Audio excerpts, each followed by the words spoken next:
Hello guys, welcome back to another video. So today we're going to be looking at the Swedish sensation. No, not that one, Viktor Gyökeres.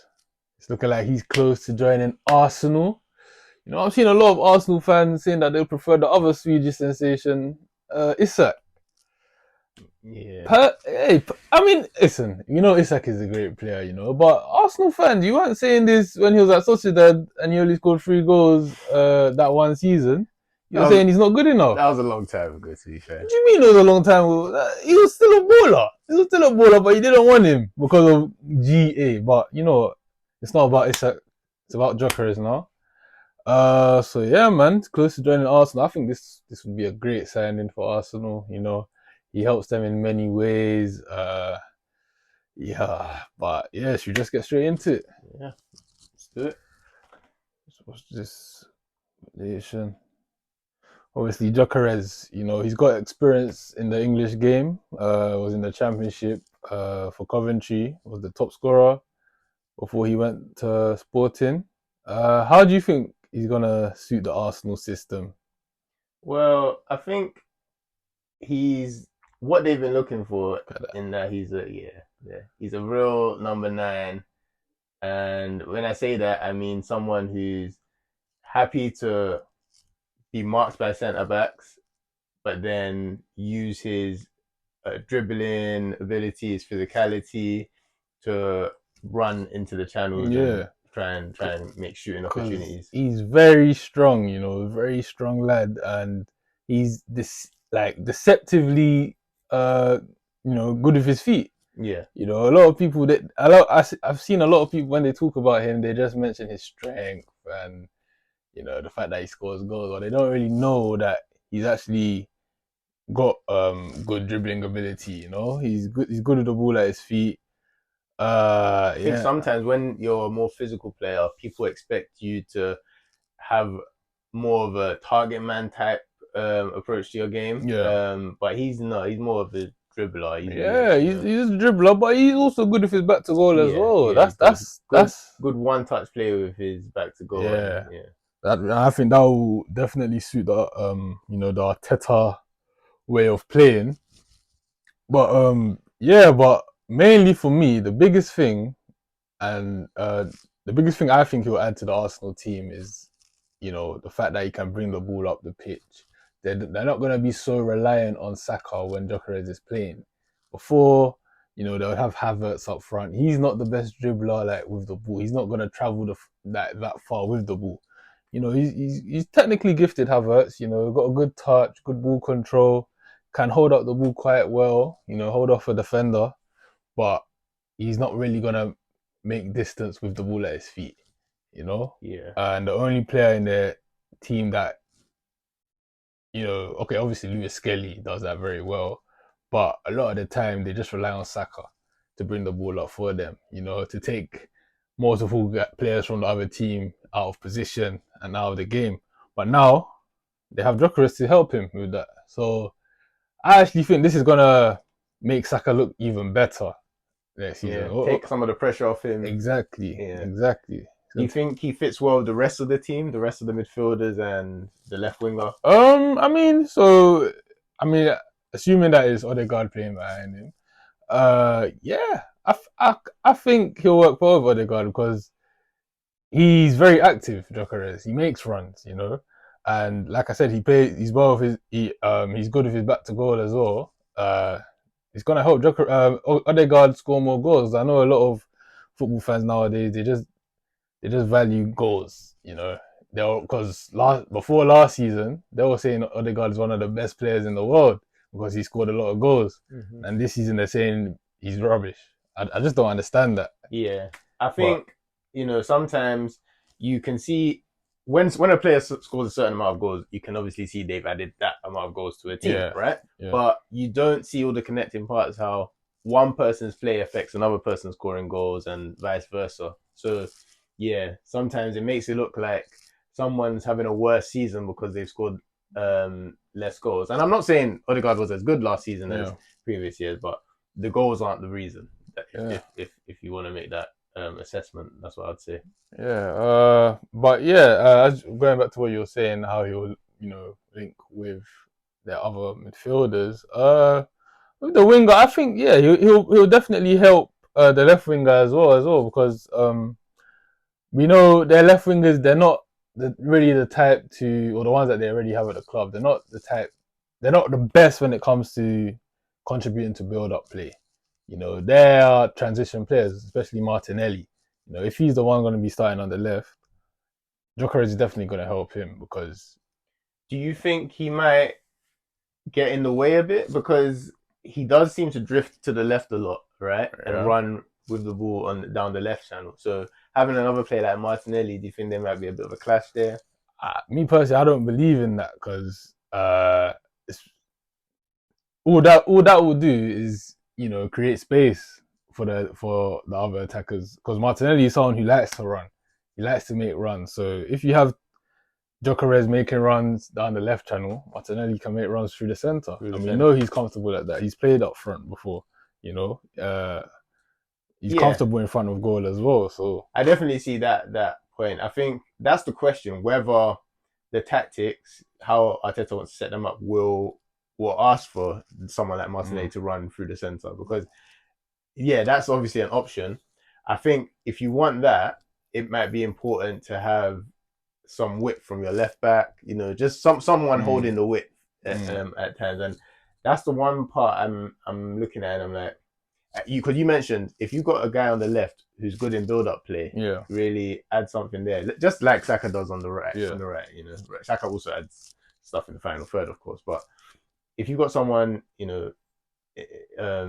deeper in build up play on the left who's comfortable at passing when he needs to, but also dribbling, coming inside when he needs to, staying wide when he needs to, a bit of that completeness. I think that would be the perfect fit for Gyökeres because sometimes when he makes those runs to the left, the left winger can pass it early, and then they can.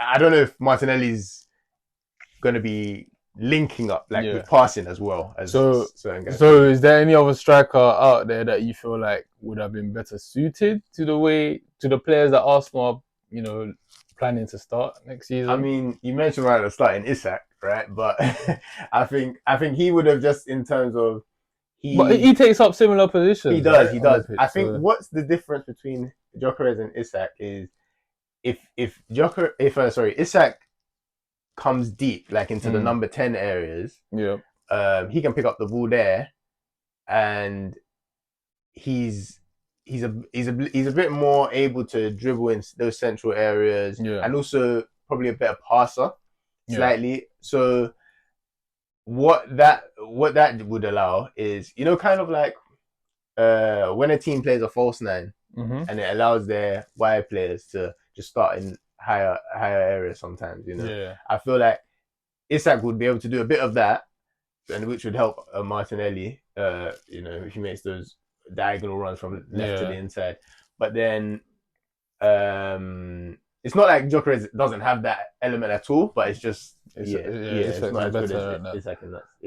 Okay, I hear that. But I mean, Isak would be at least double the price. So but I have seen I did see a couple games of Gyökeres for Sweden last season.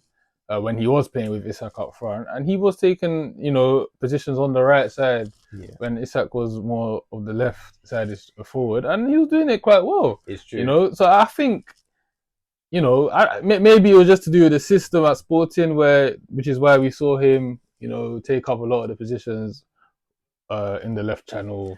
I think I agree with you. And looking at his Coventry clips as well, if you look at those, he's a bit more all over the place. He goes to the left, to the right, stays in the center, and waits for his midfielders a lot more. So I think it is a lot to do with the role he had at Sporting. Their game was very transition based, and he's very strong with his left foot as well. Yeah. So this is a dangerous striker, honestly.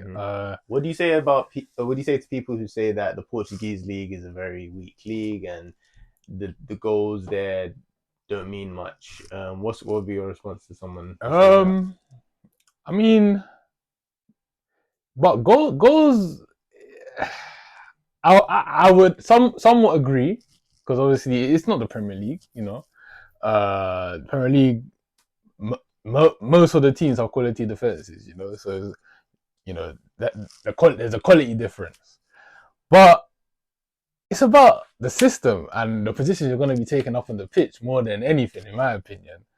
So where he's going to be receiving the ball, that's what matters. He's joining a top team with top players. So he's going to get a lot of chances at this team. So I think he will get goals. Not as many goals as he did for Sporting, because just it is the Portuguese league. Yeah. But and obviously because you know Arsenal they have other players that can get goals as well. You know, I think Saka's going to get a lot more goals. I think their left winger's going to get more goals as well because of Gyökeres coming in. So I don't think Arsenal fans should be just worrying about the goals. They should be worrying about how he affects the overall team play more than anything. And I think he's going to bring a lot to the overall play. Yeah, he's a very smart player. You see, what we've seen in the last few clips there, a lot of subtle touches where there's not much space, but he's able to turn left, right, and leave the defender for dead. Yeah, exactly, exactly. Man, very, very intelligent striker. I just don't understand how Brighton let this one go. Yeah, he was there for a while, about 3 or 4 years. I think Graham Potter was the manager at the time. He didn't really think he suited his style of play. So, you know, there's always the argument of, well, young players progress at different speeds. But I'm someone who I find it hard to believe a player can just go from not good enough to so good that they're even better than the players that were there in like a year. I don't think that actually makes sense. It doesn't make sense, especially when they're not given a chance to show what they're made of. You know, you bought them for a reason. They clearly didn't rate him as highly as they should have, even when they bought him. Yeah, they probably just thought, okay, there's potential there. You can make a quick little flip on this one. But they never. I don't think they ever planned on him being a first team player like that. But yeah, man. Yeah, and one thing with him that we've definitely seen at Sporting when he's playing on the transition and things like that, he's able to hold it up by himself and just make runs with the ball by himself. Which in certain games when Arsenal need to be on the counter attack, I think especially in the bigger games, he's gonna be huge. He's gonna help them loads. Because last season, Saka, he was injured for like 3 months. Yeah. Every game when Saka was injured was a battle for Arsenal. Was tough. They were struggling to get the ball up the pitch. And it's just like, why is one player making this much of a difference? Honestly, if they're lucky, their defense is so good because that run, man. Yeah, honestly, they are lucky their defense is so good. But yeah, he will definitely help those situations. Once Saka can't play every single game, cool. Madueke comes in some games. He's gonna help Madueke. He's gonna help the team get the ball up the pitch. I think this is a great signing for Arsenal, man. And how much is it? 60 million? Yeah, about 63 million. That's a decent price, man. Like considering the price that a lot of strikers are going for nowadays, like Ekitike was 80 million pounds. Come on, that's a lot of money, you know. He's a good player, but 80 million. Wow. Frankfurt done well with that one. What other strikers have gone this summer? Let's see. I mean, Osimhen is about to go to Galatasaray, about 75 million. It was a similar price to Gyökeres, actually. Leipzig quoting 80 million for Sesko. Yeah. Hasn't achieved anything yet. I mean, the price is crazy. It's a good price, man, considering he is, you know, he was the top scorer in Europe, really. Yeah.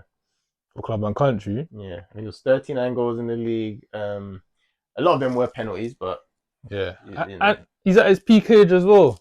You know, okay. Let's talk about that for a moment. You know, because you know he's 27 years old now. Yeah. So the way he plays, I would say he's got 3 years at his peak remaining. Yeah, maybe give it an extra year. Yeah, if he's very good, you know, very dedicated. Yeah, because he is good technically, but he relies a lot on his physicality. Yeah, you know? definitely. So, but that's a good run. I mean, that's what Arsenal are focused on. That's what they're buying for. Arsenal are now. It's been too long since they've won the Premier League. It's been too long since they've challenged really Yeah. for the Champions League, and that's what it's all about right now. And the future is also kind of taken care of with them. They've got so many top young players that they don't really need to focus too much on that right now. They Yeah. can just do the best they can in the present and aim to, win the league next season. That's the aim, right? Yeah, it has to be the aim. It Yeah. has to be the aim. It's been the aim for the last 3 seasons. Yeah. Would you say Arteta now has the squad needed to really win a Premier League title? Yes. So I would say that he does have the squad to win a Premier League title, but so do Man City, so do Chelsea, and so do Liverpool. So I can't wait for the season, honestly. So I was like, he needs to definitely be within 7 points of the title, in my opinion, this season, to avoid, excessive scrutiny. Right. That's my opinion. Otherwise, he would have failed. Yeah. Right. Yeah. That's my opinion. He needs to really challenge for the title this year. Last year wasn't good enough, in my opinion. Yeah. But yeah, man. This signing will definitely gonna help the depth. Couple injuries shouldn't hurt them too much this time around.